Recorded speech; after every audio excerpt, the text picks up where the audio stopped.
बहुत जगह पर सरकारी योजनाओं का पैसा जो ऐसे बच्चों के लिए है फालतू पड़ा रहता है, लैप्स हो जाता है, साल भर निकल गई, क्योंकि ना तो उन बच्चों को, ना उनके माँ बाप को, ना पड़ोसियों को, दूसरों को उसकी जानकारी नहीं है। और जानकारी भी है तो कौन पंगा बोले यार हमें करना क्या है, फायदा क्या है। तो फ़ोन नंबर से इस तरह के जो हेल्पलाइन है वहाँ ऐसे बताना चाहिए इस करके, वो कर सकते हो उनके केयर एंड प्रोटेक्शन के। लेकिन खुद भी आगे बढ़ के, जैसे आप जैसे बच्चे हैं, ये भी प्रोग्राम दिखा के गए हैं 2 स्कूलों के बच्चे, ये भी अगर ग्रुप बना लें ऐसे जो संवेदनशील, जिनमें एक कॉन्शियसनेस है, अवेयरनेस है, जैसे तुम्हारे अंदर है, तो ऐसे बच्चों को समझा सकते हो बिठा के, उनके माँ बाप को भी समझा सकते हो बैठा के।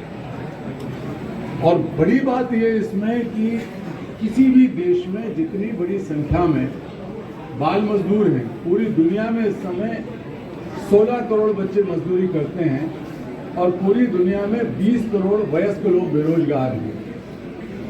बेरोजगार वयस्क ज़्यादातर वो हैं जो इन बच्चों के माँ बाप हैं, भाई बहन हैं, जो वयस्क एडल्ट सिबलिंग्स या माता पिता।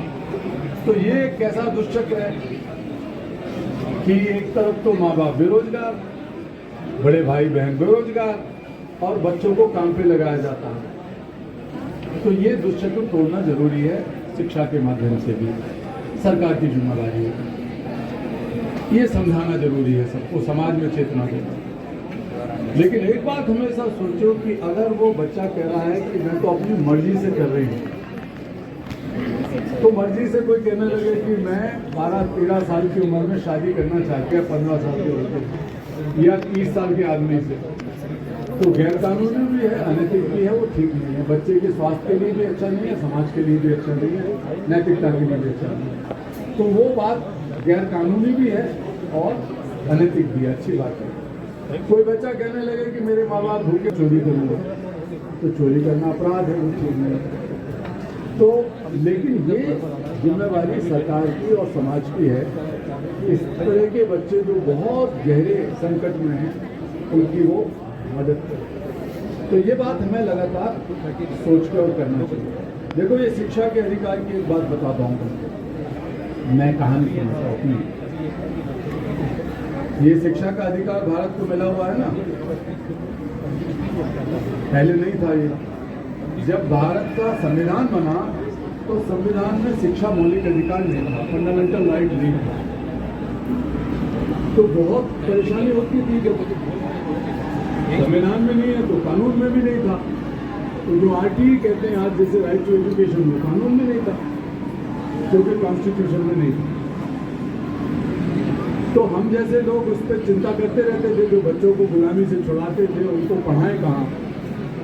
तो हमारा एक आश्रम दिल्ली में हम वहाँ पढ़ाने का करते थे, लेकिन बच्चों की संख्या बहुत थी और अच्छी पढ़ाई भी स्कूल में मिलनी चाहिए उनको। तो पड़ोस के स्कूल में जाके हम बच्चों को दाखिल करा देते थे। रहते हमारे यहाँ पे, खाना हमारे यहाँ, लेकिन स्कूल में वहाँ पढ़ने जाते थे, सरकारी स्कूल गाँव में।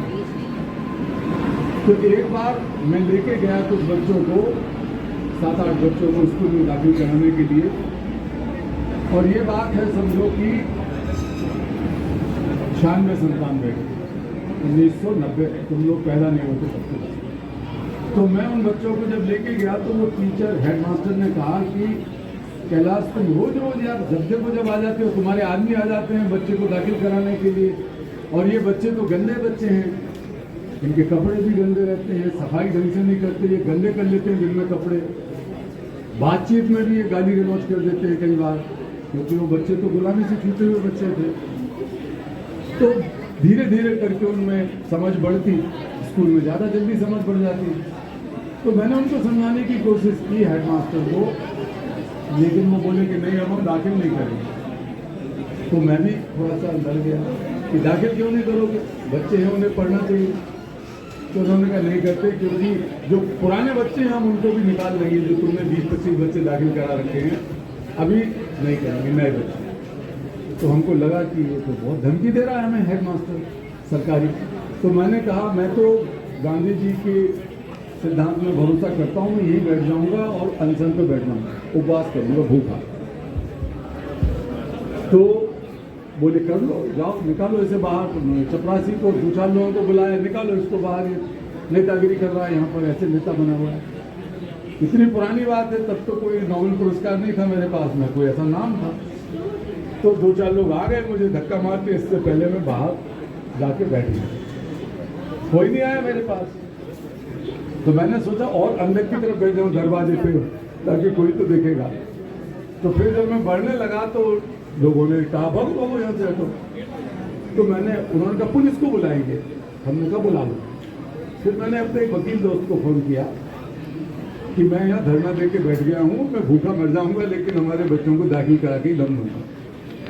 तो वो बोले कि ये नहीं कर सकते हो तुम, पुलिस बंद कर देगी ले जाके, तुम व्यवधान पैदा कर रहे हो सरकारी काम में, तो तुम हट जाओ वहाँ से। तो मैंने कहा क्यों हटे? बोले देखो तुम जानते हो कि भारत में कानून नहीं है बच्चों को शिक्षा के अधिकार का। तो मैंने कहा भाई कानून बनना चाहिए, क्यों नहीं है, होगा। बोले मैं वकील हूँ, तुम वकील हो कि मैं वकील हूँ? तो उन्होंने आगे समझाया कि कानून तो कानून, हमारे यहाँ संविधान में भी नहीं है ये करना। अब मैं वहाँ से उठ गया, उठ के अपने बाल खुजाते हुए सोचता रहा, पूरा दिन सोचा, रात को सोचा, कई रात सोचा कि अगर भारत में कानून ही नहीं है शिक्षा का, शिक्षा के अधिकार का, संविधान में भी नहीं है प्रावधान, तो हम मानने वाले नहीं। मैंने 2-4 दोस्तों से कहा कि अब हम संविधान को बदलने के लिए निकलेंगे, कानून भी बनवाएंगे, संविधान भी बदलवाएंगे। ये बहुत पुरानी कहानी नहीं है, ये 95-96 की कहानी। लोगों ने कहा मजाक करते हो तुम तो गांव पंचायत का, म्युनिसिपल का चुनाव लड़के नहीं जीत सकते, और संविधान में संशोधन करने के लिए 2/3 बहुमत चाहिए होता है पार्लियामेंट मेंबर्स का, 2/3 2/3 मेजॉरिटी। तो मजाक मत करो। मैंने कई महीने लगा दिए, इधर उधर एनजीओ से मिला, सरकार से मिला, फिर एक बच्चों से बातचीत की, और बच्चों, तुम जैसे बच्चों को साथ लेके, तुम्हारी उम्र के बच्चों को साथ लेके, कम से कम 200-300 बच्चों को, और गरीब इलाकों के बच्चों को, स्लम्स के बच्चों को, दिल्ली के, एक अभियान चलाया कि हर सांसद के घर में एक खाली स्लेट पकड़ा देगा एक बच्चा। सवेरे सवेरे 6-7 बजे दरवाजा खटखटाया हम लोगों ने बच्चों के साथ, और फिर दूसरे सांसद के घर में 6, 6:30, 7 बजे, क्योंकि पार्लियामेंट चले जाती है वो 9-10 बजे। तो उससे पहले 10-20 सांसदों से मिले सुबह, 10-20 से शाम को, और खाली स्लेट पे कह दिया कि सांसद लोग अलग अलग पार्टियों के पार्लियामेंट मेंबर्स थे, एमपी। उन्होंने कहा काय के लिए, क्या तमाशा कर रहे हो यहाँ? और कुछ भले थे, उन्होंने कहा अंदर आओ, अंदर समझाओ क्या बात। तो हमारे बच्चों ने समझाया कि इतने साल हो गए देश को आज़ाद हुए, लेकिन हमारी जिंदगी की स्लेट खाली है, हम पढ़ नहीं सकते, हमें स्कूल में दाखिला इसलिए नहीं मिल सकता कि संविधान में ही नहीं है ये प्रावधान। तो कुछ सांसदों ने सोचना शुरू किया, उनका भी ट्रेनिंग हुआ, एजुकेशन हुआ। उन्होंने कहा ये बात तो सच है, इसका और पता करते और पता करते। तो कई दिनों तक हमने ये चलाया और हर एक पार्लियामेंट मेंबर से मिले। ये बात है 1999 में, और 2000 में भी ये काम किया। फिर 2001 में यात्रा निकाली, कन्याकुमारी से लेके कश्मीर तक, कश्मीर से दिल्ली तक, 6 महीने तक हम चले, एक ही बात को लेकर कि भारत का संविधान बदलवा के मांगे। अटल बिहारी वाजपेयी प्रधानमंत्री थे, सोनिया गांधी विपक्ष के नेता थे। मैं उनसे हाथ को जोड़कर दोनों से मिला, उनके घर जाकर। उन्होंने टाइम दे दिया दोनों ने उस समय, और दोनों ने कह दिया कि भाई हम तो तैयार हैं, लेकिन 2/3 मेजॉरिटी कैसे आएगी? अटल जी ने कहा 2/3 मेजॉरिटी तो हम तो मुश्किल से अपनी सरकार चला रहे हैं, तुम आ गए हैं 2/3 मेजॉरिटी करके संविधान बदलने की बात। तो सारे अपोजिशन के लीडर के घर में जाके बात किया हमने, और लिखा कि संविधान बन गया। और जब यात्रा निकली तो उसमें 163 पार्लियामेंट मेंबर शामिल हुए, अलग अलग जगह पर, अलग अलग पार्टियों के। तो कुछ तो ईमानदारी से शामिल हुए और कुछ फोटो खिंचवाने के लिए आ गए। बच्चों की यात्रा निकल रही है, सारे कैमरे वाले खड़े हुए, धड़ धड़ धड़, अखबार में छप रहा है, तो अखबार के सामने मुस्कुराते हुए। तो जब वो मुस्कुराते थे तो मैं भी फोटो खिंचवा लेता था, अपनी नहीं उन्हीं की। मैं खुद पीछे खड़ा हूँ, क्योंकि नेता आएगा तो वो सबसे पहले आगे धक्का मार के जाएगा ना, तो धक गया। फिर फोटो इकट्ठे करके हमने कहा, चिट्ठी लिख दी सबको, ये आपका फोटो, ये आपने कहा है कि हम इसमें समर्थन करेंगे, अब पार्लियामेंट में आपकी जिम्मेवारी है, नहीं तो हम आपके यहाँ धरना देंगे। आपने तो कसम खाई है बच्चों के बीच में, हम बच्चों को भी लाएंगे। तो थोड़ा सा डर के और थोड़ी सी ईमानदारी से हमारे साथ हो गए। और उस यात्रा के बाद उसी दिन शाम को भारत के राष्ट्रपति ने हमें बुलाया बच्चों के ग्रुप के साथ। दूसरे दिन हमें प्रधानमंत्री नहीं, अपोजिशन लीडर ने बुलाया और फिर हमने प्रधानमंत्री से समय मांगा, उन्होंने भी बुलाया। उन्होंने कहा तुम्हारी बात में दम है, पूरे देश में एक अभियान शुरू हो गया, आंदोलन। हमारे पार्लियामेंट मेंबर भी कह रहे हैं कि संविधान संशोधन हो जाना चाहिए। और तुम लोग हैरान होंगे कि 6 महीने के अंदर भारत का संविधान बदल गया। 12,000 किलोमीटर हम चले ऐसे जिगजैग करते हुए। हमारे साथ आम लोग आए, बच्चे आए, सबसे ज्यादा तुम्हारी उम्र के बच्चे आए, स्टूडेंट्स। और वो भी तैयार हो गए कि हम अपने पार्लियामेंट मेंबर को लिखेंगे। चिट्ठियां लिखी गई, हजारों चिट्ठियां पार्लियामेंट मेंबर्स को। और संसद में जब आया प्रस्ताव तो सभी पार्टियों ने इसका समर्थन किया और सर्वसम्मति से ये कानून बना। कानून नहीं बना, संविधान संशोधन हुआ। दुनिया के इतिहास में ऐसी कोई घटना नहीं है कि ऐसी कोशिशों से किसी देश का संविधान बदला जा सके। वो घटना तुमको बता रहा हूं। और इसके बाद कुछ साल लगे मेहनत करने में, लेकिन तब आरटीआई बन गया, आरटीई बन गया। अब आरटीई कैसे बना? लग गई कि उसके बुनियाद में संविधान था। मैं उसका श्रेय नहीं ले रहा हूँ, ये गलत मत करिए कि मैं अपनी तारीफ का श्रेय ले रहा हूँ।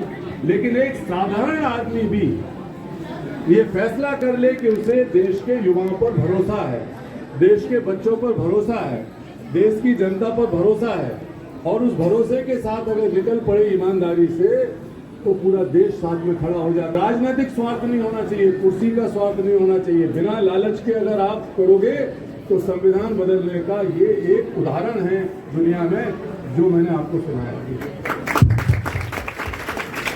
क्या बात है, बहुत बहुत शुक्रिया आप सभी लोगों का। जितने भी स्टूडेंट्स हैं, जितने भी बच्चे हैं, वो आप वापस जा सकते हैं। Thank you so much. Stage पर आ जाइए।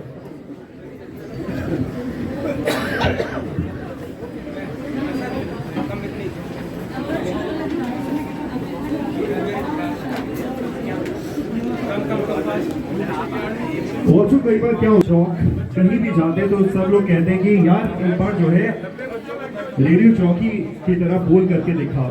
तो अभी मैं क्या करने वाला हूँ, आरजे खुशबू हमारे साथ लाइन पर होने वाली है। तो मैं आरजे खुशबू को अभी मैं करेक्टली लाइन पर लेने वाला हूँ और वो सारी चीजें स्टूडियो लखनऊ 98.3 पर कनेक्ट होने वाली है।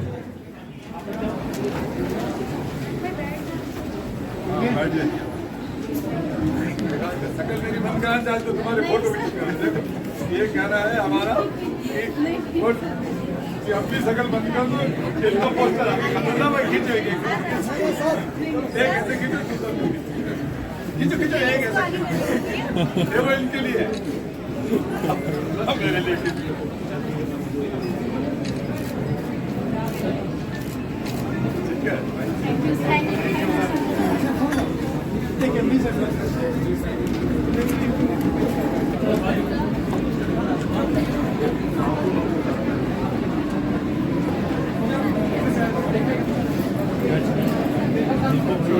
परफेक्ट। आई वुड रिक्वेस्ट जितने भी स्टूडेंट्स हैं, जितने भी लोग हैं, आप प्लीज वापस बैठ जाइए।